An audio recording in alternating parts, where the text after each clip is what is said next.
கொஞ்ச நாள் முன்னாடி நான் போட்டிருந்த தங்க வளையல் உடஞ்சிருச்சுன்ட்டு ஒரு வீடியோ போட்டிருந்தேன். அதுக்கு 2-3 பேர் இந்த மாதிரி கோல்டு ஸ்கீமில் ஜாயின் பண்ணிவிட்டு ஒரு 10 மந்த் பே பண்ணுங்கள், 11th மந்த் வந்து நீங்கள் இந்த மாதிரி போய் எடுத்துக்கலாம் செய்கூலி சேதாரம் இல்லாமல் அப்படின்னு மெசேஜ் போட்டிருந்தீங்க.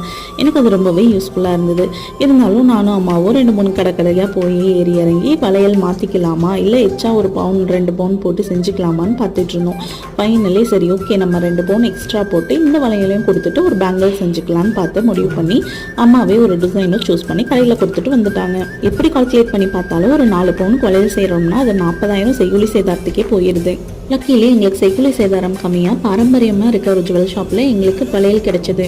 அம்மா எனக்காக ஒரு வளையல் 2.5 பவுனுன்னு 2 வளையல் 5 பவுனுக்கு வாங்கி கிஃப்ட் பண்ணாங்க. இது ஏன் அம்மா எனக்காக கொடுத்தது. இந்த செயின் அதே கடையில் செய்கூலி சேதாரம் இல்லாமல் ஹஸ்பண்ட் எனக்காக வாங்கி 5th anniversary கிஃப்ட் பண்ணிட்டாங்க. அம்மா கொடுத்த வளையலும் ஹஸ்பண்ட் கொடுத்த செயினும் கரெக்டாக திருச்செந்தூர் கும்பாபிஷேகத்தன்னைக்கு என் கையில் கிடைச்சது. நான் ரொம்ப ஹாப்பியாக ஃபீல் பண்ணேன்.